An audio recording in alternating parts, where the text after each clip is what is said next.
Yung WhatsApp mga ka-Angel, yun, mayroon na naman tayong siservisan.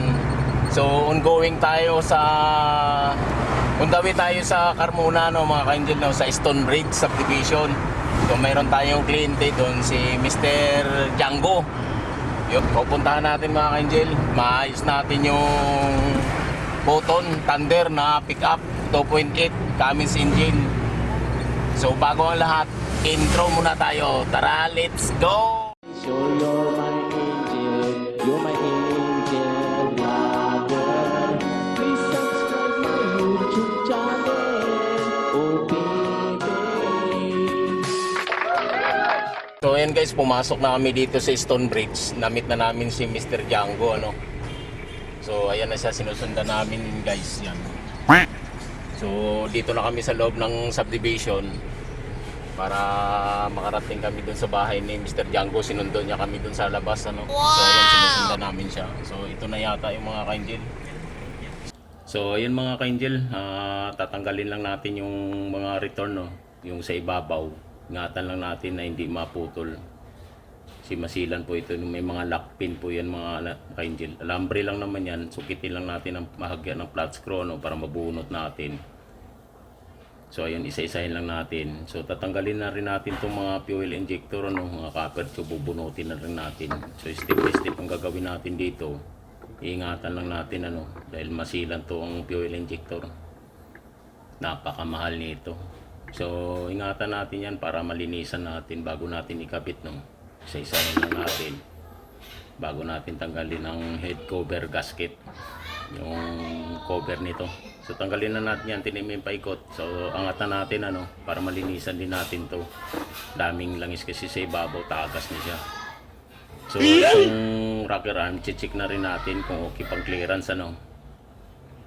Kung okay pa yung gap niya, nasa standard pa, kakapakapain lang natin para ma-check natin kung okay pa. So yan, lilinisan lang natin una yung fuel injector, tanggalin natin yung mga kalat-kalat na langis, yung carbon na tumitigas. So gasolina lang ang panghugas natin nito para madali mag-dry ano, lalo na tong cover. So yan, buti marami akong assistant rito, binakapan ako o tagalinis sila, tagapunas. So ayan, kuskusin lang natin maigi pati yung mga carbon sa nozzle ano. So ingatan lang natin din para hindi ma-damage ano. Yan, lalo na yung fuel injector niyan, yung nozzle sa dulo. So ingatan natin yan para hindi ma-damage ano. So ayun, kuskusin lang natin tong valve cover para hindi siya ano no, makita natin yung mga leak no, hindi siya madumi pag binalik natin. So ayun, kuskusin lang natin yung mga dumidikit, tumitigas na mga buhangin dyan para pag sinalpak natin yung bagong wheel seal, malinis na siya. So ayun, malinis na siya mga ka-Angel ano. So tatanggalin natin to ngayon, yung wheel seal yan no, wheel seal na maliit para sa valve, sa bolt yon, yung labi niya, salo lang natin yung flat screw, tapos pokpok ano. Yan, syakin lang natin yan. Tanggal yon. Yung maliit lang naman kasi matigas dyan, yung apat na sa injector, malaki, malambot lang kasi yon, kaya ito matigas to kasi kapit na kapit. Yun yung dyan dinadaanan yung bolt, impact lang yun yan o. Dandahan lang din para hindi mabasag yung fiber ano, kasi plastic lang yung cover eh. Yun, laglag yan. Wow. Pasinak lang natin yun. So yun ang papalitan kasi tumigas na. So ito yung maliit na bago, ito yung malaki para sa injector. Yun, isa salpak lang natin dyan sa may butas ano, tapos didiinan lang natin ng todo. Kung ano yung pagbaklas mo, ano yung pagkabit mo, para matandaan mo ano.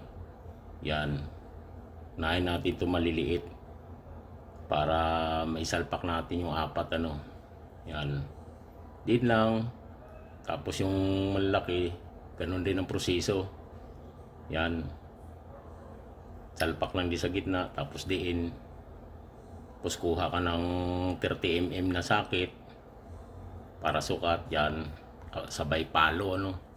Yung palo naman na palong ano lang, palong bakla.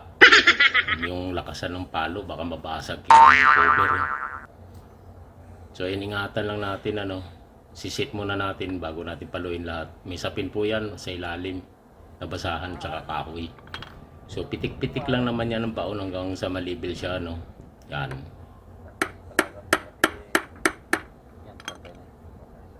Tingnan natin kung lapat na siya. Pag lumapat na okay na yun siya. So make sure yung iba, check natin.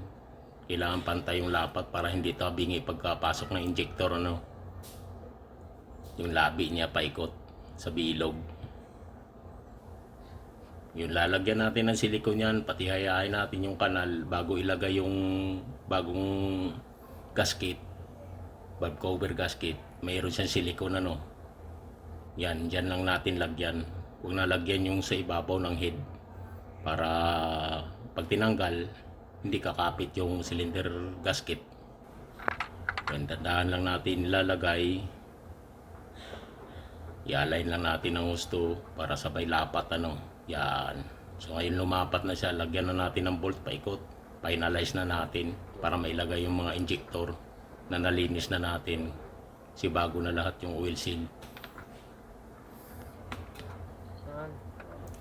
So ganun lang ang proseso mga ka-angel, sundan nyo lang yan para kahit kayo kaya nyong gawin to.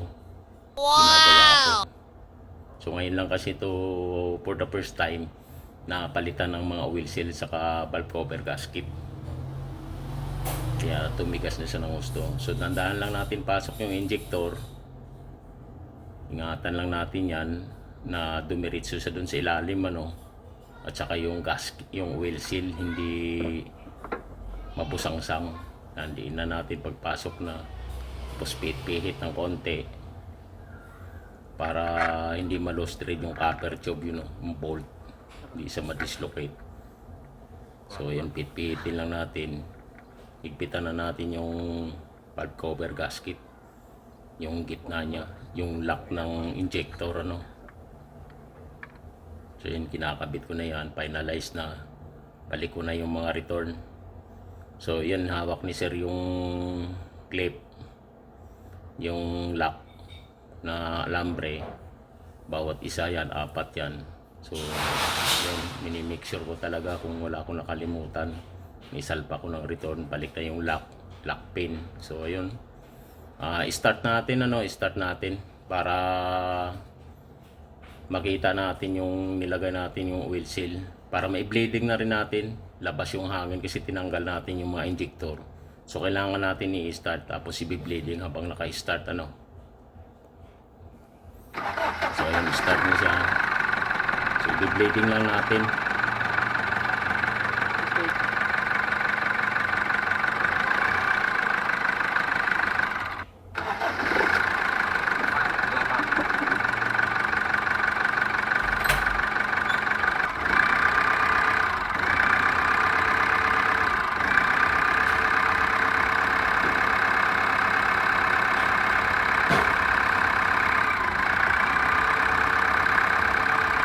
So yung mga ka-engine, habang biniblading ko, umaandar, lumalabas ng hangin dyan, bumubula-bula. Kailangan sulit yan para walang hangin. Kasi pagka ganyan may hangin sa loob, pag umakyat ka ng Cannon Roads, babalik ka sa Maynila, hindi na makaahon yung sakyan mo. So i-blade lang natin siya no, na walang hangin na matitira sa loob. Sulit yung fuel diesel na kinukonsume. So ayun, okay na siya mga ka-engine.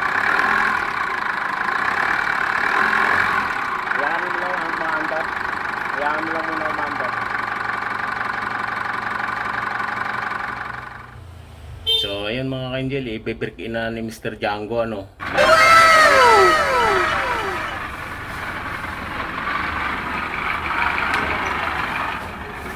Yun, patakbuhin niya ng 180 para malaman niya kung okay yung arangkada ano, hindi nagbabago. Mandar, yung pan, bebuksan mo. Ayaw, umikot. Umikot siya. Umikot ka. Pero yung pan, yung ano, gauge, kalahati pa rin.